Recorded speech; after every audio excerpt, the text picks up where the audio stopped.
Here we are at Sony Kando with Taylor Jackson and Philip Lemoine. Lemoine. Philip, why have you never been on a podcast before? You know, I actually have. I lied to you. But it was so long ago, and I was wondering, like, why do they want to talk to me? I asked the same question, but you were available, so here we are. That's how it starts. Wow. It's rough. We're just here to get roasted. Anyone running a podcast knows roasted. it's just like, who is available? Who's breathing? Do you have a pulse? Great. You want to talk to me? Great. Let's do it. Cool. Perfect. So good. The first podcast, that podcast that I was on, it was also his first time doing a podcast. Ooh. Let's just end it there. I like that. Just cut it off. It was terrible. Cool. We'll just leave that unspoken, though. Next question. Moving on. How long have you been doing videos for? Yep, here we are. Taylor, how do you feel about the drink situation here at Kando? I got lots. This is a half coffee, half hot chocolate, half Swiss hot chocolate. Ooh. From the gift shop. I'm going to rate it a good, it's like an 8.5. Do you think it's actually from Switzerland? Probably imported directly. Yes, that would make sense. I think the Swiss founded this. This is why it looks like this. It does look like Switzerland out here, so it could be. Yeah. That's fitting. Possible. Definitely possible. Look how beautiful that is. I was going to say, isn't half chocolate and coffee a mocha? I think so. I'm not cultured enough to know. I just found out what coffee was last week. I had my first one. It's nice. And here we are. Now you're hopelessly addicted. Perfect. Love it. So, at this point here, I feel like we're a day into Kando. We're desperate for content. Everyone's running around like mad, making things, as are we. But at this point here, I think that it's important for us to dial things back and talk about why you're not preparing the food here, Philip. You know what? It's a big contract, too. You know, I would also not want to comment on the food. No comment on the food. No comment on the food quality either? Come on. Well, you know, it's hard to execute a lot of food at once. So you stick to some. It's something that I would definitely not be able to do. Maybe if it was like spaghetti, I can make a lot of spaghetti. You know what? Or chili. Just a huge pot of spaghetti or chili. What you would get. And that's what we're all eating. Like, here you go. Sorry, that's all I got. Chicken fingers, half, and then I'm fine with that. Yeah. Veggie option, spaghetti. Yeah. Add meatballs, second station if you want. And then chicken fingers and 37 sauces or whatever that restaurant had? Yeah. I will say this, though. As a food creator, that is one of the difficult things about being at an event like this is that it's hard to make food content. Yes. Unless I was to do like a review of the food or something like that. That was literally on our short list of content. It's interesting, I messaged actually. Matt and it's like, we're going to do Kando food review.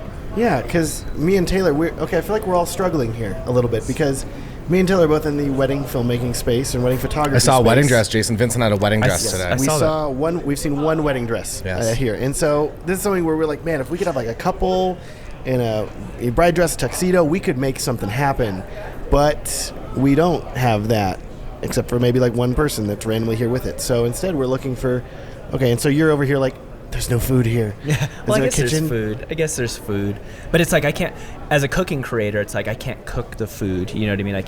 I guess I could like. I think you kick that door in for dinner tonight. You're like, or maybe that's another thing to consider. I need to come prepared and like bring the kitchen, and then I hotel room kitchen. And then I make content for I make food content for the creators. Like, I'm going to cook something, people come and eat. I want to see, like, single hot plate. What can you build with a hot plate? Why didn't I think about Boiling hot dogs in the coffee maker. Well, I only use a hot plate. Yeah. So, like, I could cook a whole thing on just, like, I was thinking you bring, like, one of those camping propane stoves. And you're like, that's all I need. Yeah. Pop it down and have a little dinner. And then I could just borrow stuff from the kitchen. Like, I need a cutting board, I need a knife. I guess I could bring those too. All right, sounds like we got afternoon planned. Damn. So I think we talked about this a little bit, Philip, because for people that don't know, so you're as you said, you're a food content creator, but you're really more of almost like an educator of food content creators now, and it's sort of pivoted, right? To that. So when I started making cooking videos on YouTube, I would post all of my videos on all the Facebook groups, recipe channels, trying to get views. So I would go into like every recipe Facebook group and say like, watch my video, get me views, and everyone would comment on my video, but it was never about my recipe. It was always like, oh, what camera did you use? Or, oh, what lighting was that? Or what mic? And I kept getting sound so good. It's so clear. questions. Wow. Yeah. So I started making behind the scenes videos, and then those things do better than my cooking videos. So I found myself. The views are going up, but not in the way I thought. So okay, I guess I'm this now. But I found out that I enjoy that more, and I think it has to do with more production-wise. I could batch shoot educational compared to a cooking. I can only shoot. I mean, I could batch shoot recipe content, but then what am I going to do with all that food after I film like 5 recipes in a day, you know? I just feel like... Send it to Austin. Yeah, exactly. That's my issue. Like, if I was a food content creator, I would gain so much weight because I'm like, well, we're doing another video today, better eat this stuff. I'd transition to like a mukbang channel as like the other option. That's the tail end. And now that I've prepared this, please come over to my second channel where I will now be eating this entire bowl of spaghetti that I've made. Thank you. I've definitely considered that. This could be your future here. Yeah, I always get like the double-edged sword. It's like, ew, we hate hearing you eat food, and then we always get the other one. Oh, why didn't you eat any? Why didn't you take a bite? And it's like, you can't. You just can't. I did a mukbang camera review once. Didn't do very well.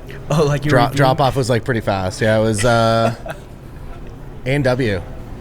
It wasn't like aggressive. It was like A&W. It was wow. like Team Burger. Are those in America? Okay, they're in tell America, me this right? Because in A&W? America, down in like Texas at least, yeah, it's usually a combo A&W and Long John Silver's. Oh wow, they're the same, like owned by the same company, and they realized. I think the company that runs all of them realized, you know, A&W can't quite stand on its own here, and Long John Silver's doesn't have enough. But what if we combine them together into one restaurant where you can get an A&W burger and a milkshake and some fried fish? And suddenly people are like, holy crap, this is what I need. And that's what people are buying. If I like that combo deal. It's like the Taco Bell and Pizza Hut. Don't knock it until you try it. That seems fine. They're adjacent. But even so I feel I don't know. Even with Taco Bell and Pizza Hut, they never combined it well enough. Like, give me a quesadilla with the pizza cheese in it, and like give me some combo here options. Let me make like secret menu stuff. Yeah, right? yeah. Like, give me the personal pan pizza, but let me put the taco seasoning on it and stuff. Let me make a Mexican deep dish pizza. Now we're talking. What I do like is so there's a wonderful KFC / Taco Bell in Iceland. So if you're ever in Iceland, probably don't go there. But they have the nice ordering board, so we don't get the digital boards in most of our restaurants in Canada. I guess I don't know, whatever. And it's very nice to be able to order like your Taco Bell order and then be like, and I would also like a piece of fried chicken.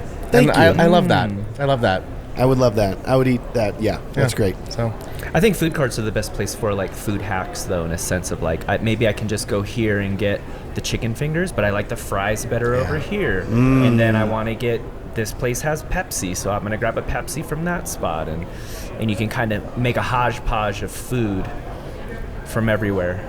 I would say overall with Kando, though, it's been a mixture of, I think it's 300 attendees and 200 staff that are running this thing. It's massive. And whenever you consider that the food quality is what it is, it's like not bad for the amount of people that you have to prepare stuff for.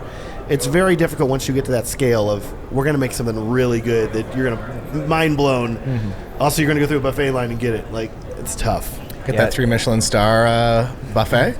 Well, Sony doesn't usually miss on the food. The past few events that we went to, I thought the food was amazing. Breakfast, lunch, and dinner.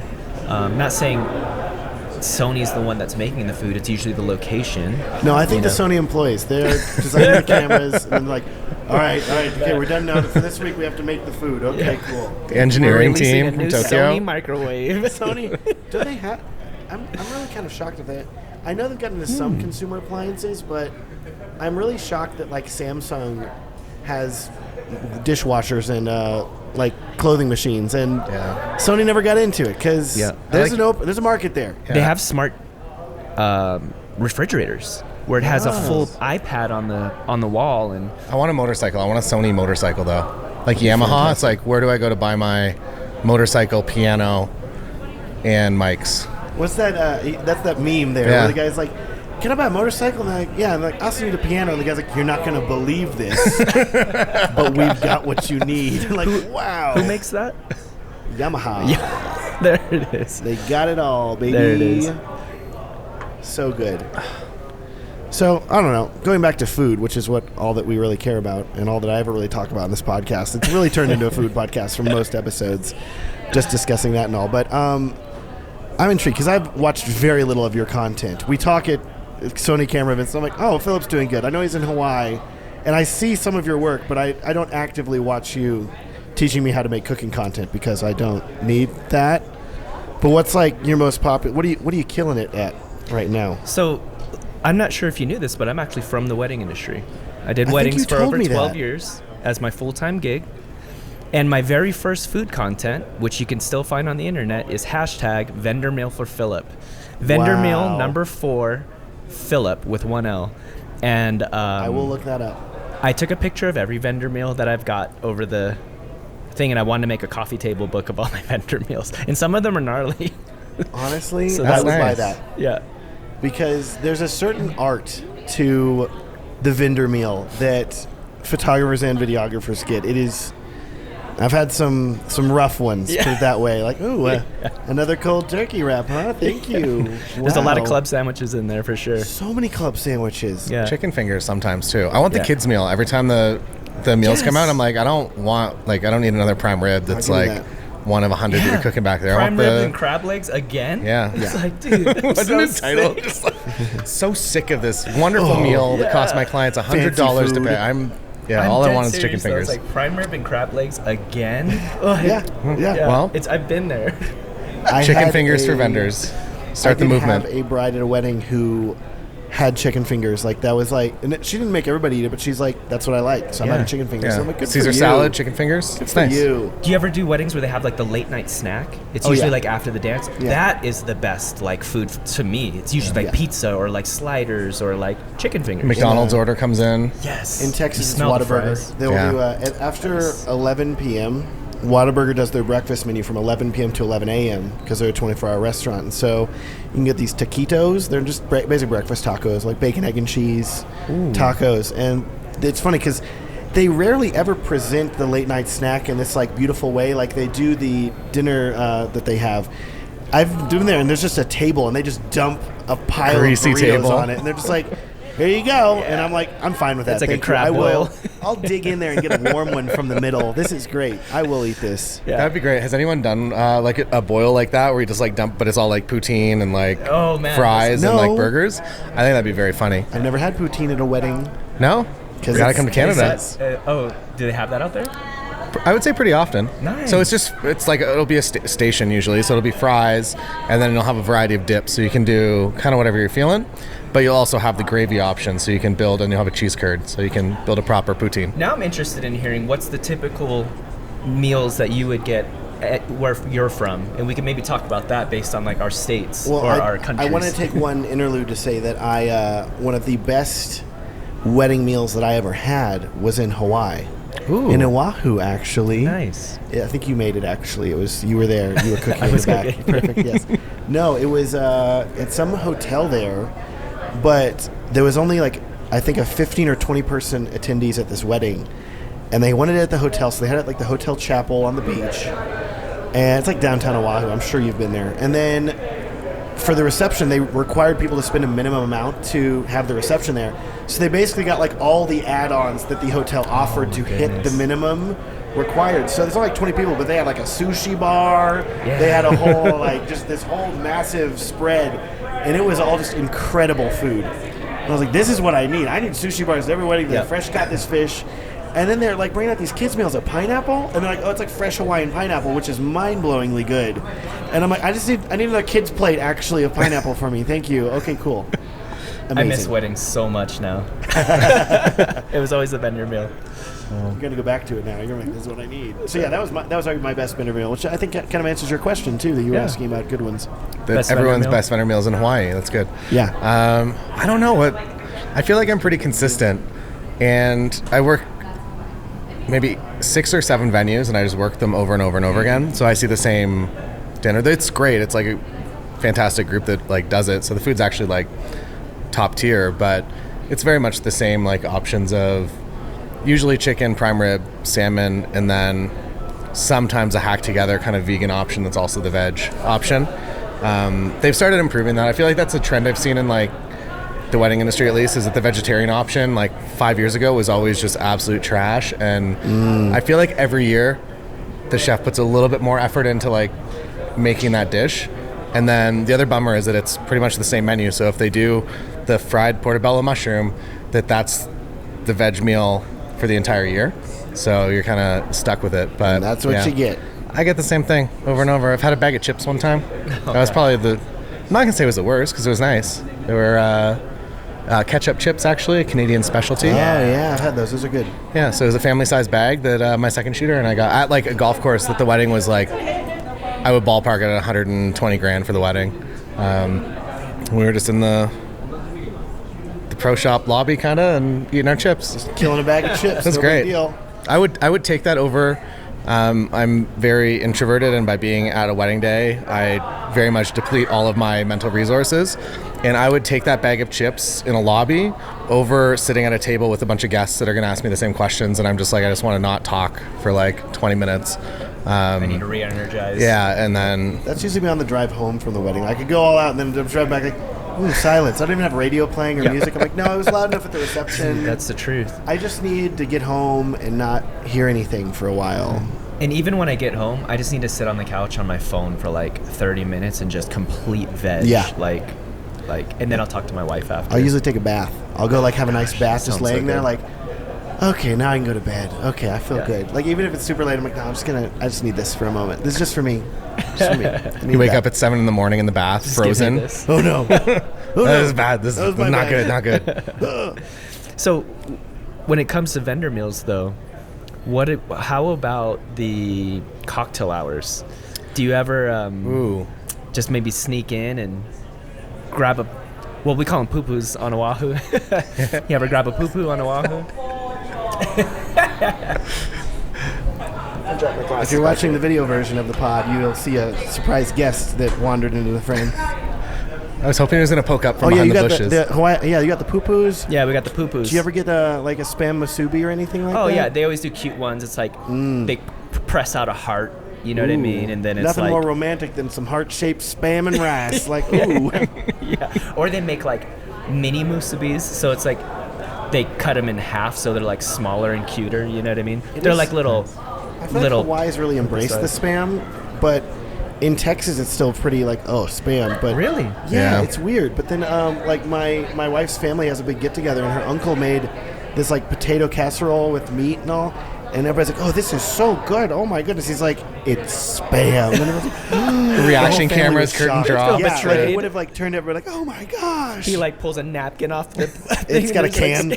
Dun, dun, you guys all signed this release on the way in. You're in a commercial. Congratulations! You're not getting paid though. Like I think a lot of people look at it weird, like hot dogs, for example, but I don't know what it is. And you don't even need to like grease the pan. You can literally cut it and throw it on a pan, and it's slippery enough. Yeah. The fat'll do it. Exactly. Whatever is in there, the cartilage is gonna melt down. Don't you worry. Definitely. I'm gonna say that the appetizers, the past apps, are the nicest. Of the wedding day usually, but I'm usually doing the family photos and I'm watching them go around. Some venues will come like sneaky direct to vendor and be like, hey, you want one of these risotto balls? And like, yes, thank you. And then you go eat it in shame. I don't know if you guys do the same, but you just go in a corner and just like eat it in the corner somewhere. And I will say I had a photographer spill a small container of lobster bisque all over my glide cam at a wedding. No. But it was appetizer happy hour. You can't get upset. Getting wild. But the best part is he like very loudly yelled like, "Oh no, I spilled my lobster bisque." And his accent was just like that. I was like, this is actually fine. Like, please just continue yelling like that. This is a meme now. That's the best thing here. I'm okay. So funny. I was like, okay. And like, I clarified, but I still remember like, weeks later, I found like crusty lobster bisque bits like on my gimbal. I was like, well, now it like just cracks off and it's easier to clean now after it dries up. Yeah. Little food hack there. Wait for your lobster bisque to dry off your camera. Yeah. I need to see if they have I need to ask. That means my Sony question. Like, is lobster bisque proof? Like, I know it's weather rated, weather sealed. Is it lobster bisque sealed? It's a viscosity coefficient. Yeah. I do these crazy weddings. Crazy weddings. You wouldn't believe what happens. in Texas, okay. Well, exactly. But yeah, I remember one of my second shooters. He was filming a wedding in Dallas at the Dallas Country Club, which is one of the bougiest country clubs in like Texas. It's super nice in Highland Park, nicest neighborhood. Gated. You got to like have official permission to be in there. And I remember that he's like, "Yeah, I filmed this wedding," and they're like, "Oh yeah, your meal's downstairs." And they're like, "This is a one-story building," and they're like, "Oh yeah, it's in the basement." And they like go to like this Texas. We don't have basements in Texas. Like they had like a basement. It was like down this like darkened stairway, and there's this long dark hallway with no lights on, and there's like one light at the end, like a horror film. Yeah. And he said he went down there, and the light was illuminating this like food tray, and there was a white bread sandwich on it. Oh gosh! And it had moldy bread. And he's like, no! Wow, the bread's moldy. Like this is terrible. It's so funny. Yeah, that's I've right. had some terrible meals. We've had some too where we'd go down and it was like a bento. Right, where you where they like obviously re-microwaved it in a plastic container, so the plastic container like melted and molded to the food. It's gonna really help out that flavor there. But they also microwaved it like 5 hours ago, so when you go to pop it off, all of the fat is like white again and on the meat, and it's just like, when was this? Like it's like a cold bento. Just like I'll just order a pizza or something. That's okay. I'll Jack in the Box on the way home. Yeah, I'm okay. It's only a few more hours. Yeah. I'll be all right. Yeah, that's where the Cliff Bars came in. I think I OD'd on Cliff Bars though. The best bento box I've ever had in my entire life, at a baseball game in Tokyo. Oh, yes. Baseball food there. Wow. Have you ever start been to start a podcast about that? Okay, it's incredible. Have you ever been to Tokyo or Japan? No, he's been. I want to go. You can come. Every year not every year we go. Every time we went to a baseball game, It's and so they're fun. like You did. a whole experience. But you're also in Hawaii. You're already like halfway to Japan. That's a quick flight for you. Yeah, You're already, it's still 9 hours. Yeah. 10 yeah, hours. but it's 9. For context, it's 9 hours for me to go from Texas to Hawaii. Yeah. So another 9 hours. Like you're literally halfway there. Well, you just stop off over. You have a couple of days on Oahu to kind of relax before you hit the ground running. Sounds nice. I like that. That's how you do it. Yeah, but the baseball games are wild out They got there. the keg backpacks and they run up and down the stairs Yeah. and they just like have a.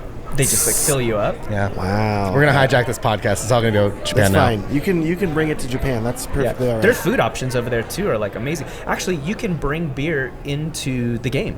Oh. And then, so you'll bring your beers, but you can't have bottles or cans. put So it in they'll little actually plastics. open them for you, Okay. and they'll pour them out for you and put them in a little cup holder, and then you walk in with your beers, and then it's like save money. That's so crazy Yeah. because in Texas and in America, it's like, oh, it's it's only $16 for this beer. Like, you hungry? You're like, oh my gosh. Like, no, I'm okay. I'll just not do that and have a $18 hot dog instead. Yeah. Okay, cool. And there's no brass bands in the stands in America either. Each team has like a full brass band with flag guys. Yeah, it's wild, and you got to make sure you're sitting on the right side, because if you're like sitting on the wrong side of you're like the away team on the like home team side.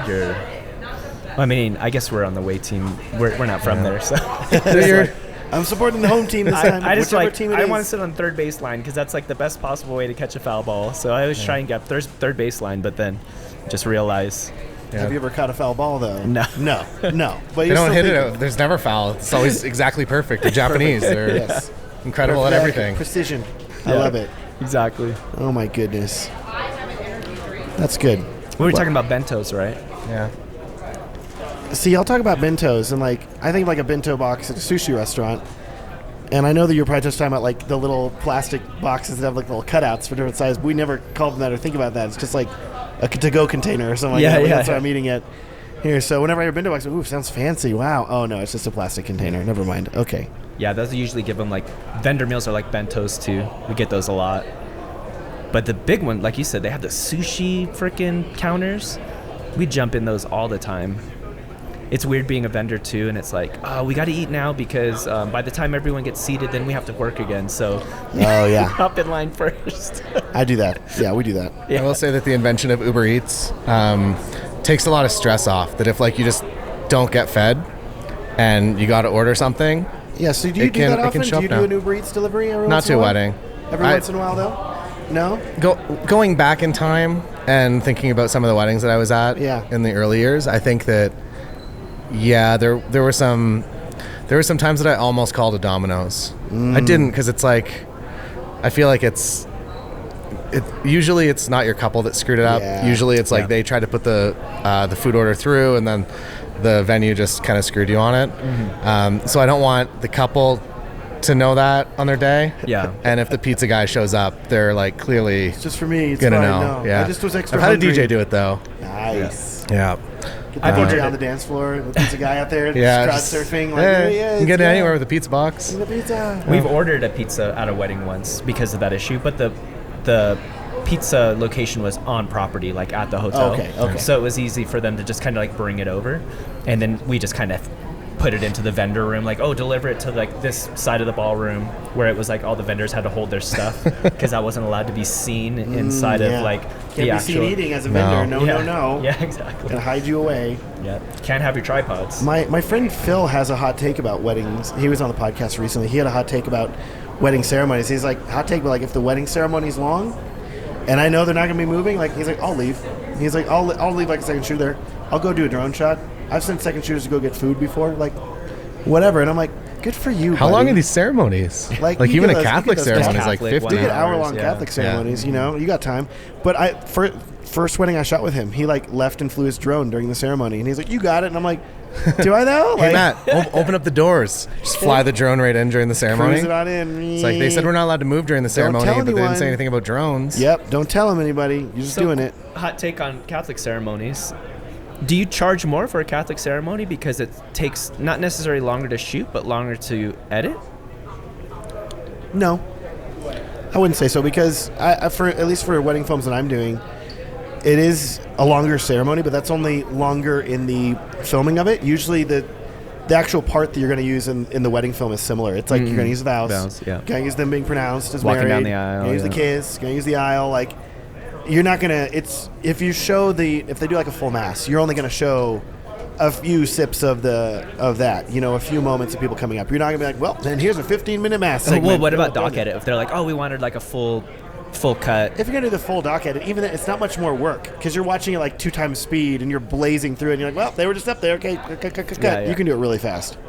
Yeah. Or outsource that thing. Don't worry about it. I feel like it's stressful for Catholic ceremonies for the first kiss for video. Yeah. I'm always handheld. I just do highlights, so I'm like, wait till you're very filming easy to move. And they start speaking in Spanish and you didn't expect that. Yeah. I had this couple that were like, you're just like permanently just like I booked them speaking English, all the booking stuff. I never thought to ask them, hey, by the way, ceremony in English? Be in Spanish or in English? Like, I never thought to ask that. And then the priest starts talking at the front and he's like, bienvenidos. And I was like, oh my word, what have I done? This is going to be a weird doc edit. Yeah, so thankfully I knew, like, I know enough Spanish to get by, and it was like, okay, they're about to, he's saying, everybody's chanting besa.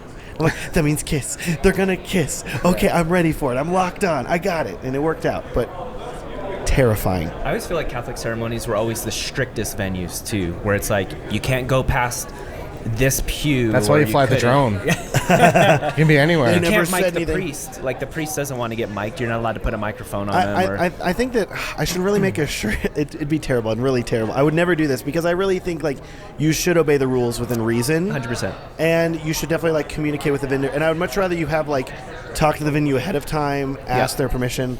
But I still love the thought of having a shirt that's like, be the reason the venue has rules or something like that. Like, be the reason the venue has a balcony rule. Like, no, it'd be terribly toxic in the videographer community. Like, 5 people would buy it, but I'd be like, that's just strung funny a wire to me. cam from the balcony and just like you didn't controlling say I on his do phone. That. If you're really staying up at the balcony, it's something where by like I did a video about the Sigma 150 to 600 millimeter or the 60 to 600 millimeter. You're fine. Yeah. It doesn't matter how far away they are. You got it.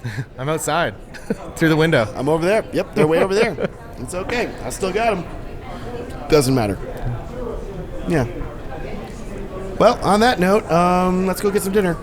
Oh, is it dinner time? Bye.